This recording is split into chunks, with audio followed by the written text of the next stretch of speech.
OK, it's 1 year ago that the Swiss government fell in line with other countries to help its ailing banking system by injecting 6 billion Swiss francs into UBS, whilst also buying $60 billion worth of toxic assets and sticking them in the so-called stab fund. Meanwhile, a Credit Suisse raised 10 billion Swiss francs in capital from Qatar. Joining us now to discuss is Bernhard Bauhofer, managing partner at Sparring Partners. Bernhard, you've taken a look at the blow that the banking industry, the Swiss banking industry, and specifically UBS has suffered from this. How far are they down the road of recovering their previous position?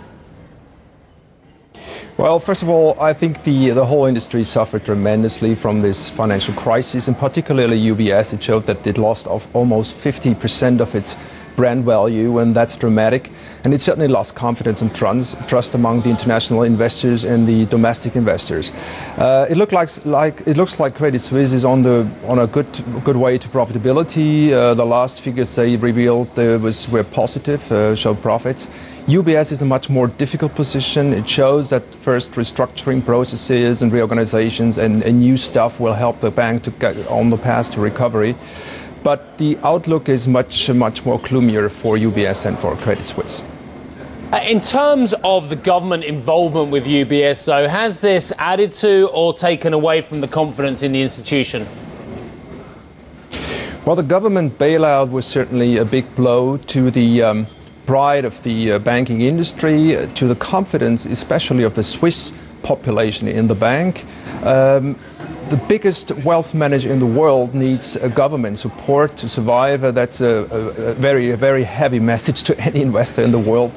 So that's the reason why Mr. Krubel, the CEO of UBS, is more than eager to get rid of any government bonds. And I think he's right to do so, but he should be very cautious about the financial recovery of the bank, which, in my opinion, is not as sure as he thinks it is.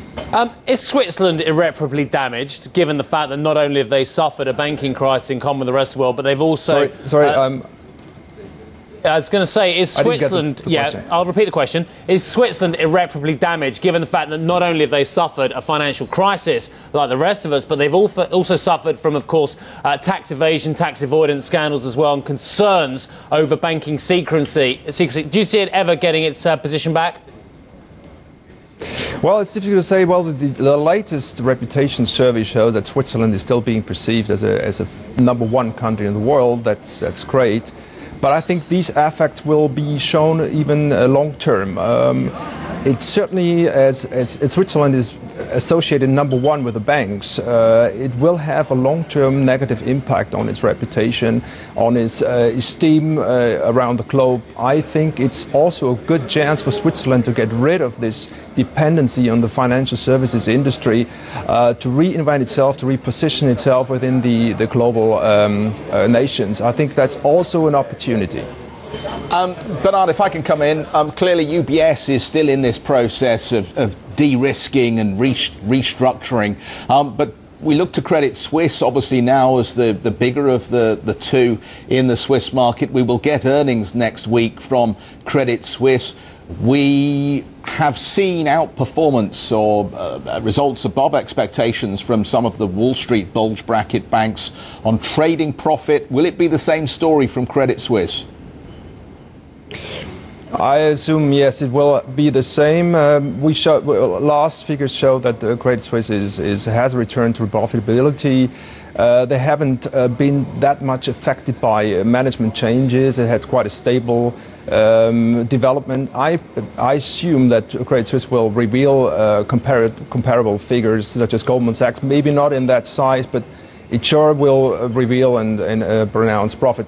And this is very important for the whole Swiss banking industry. And you think the private banking business at Credit Suisse is still benefiting from this UBS trauma? Is the money going to Credit Suisse as well as some of the other private banks in Switzerland?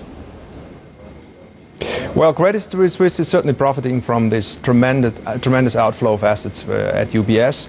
But the big winners are the smaller banks like Raiffeisen Bank, the Canton banks, and they are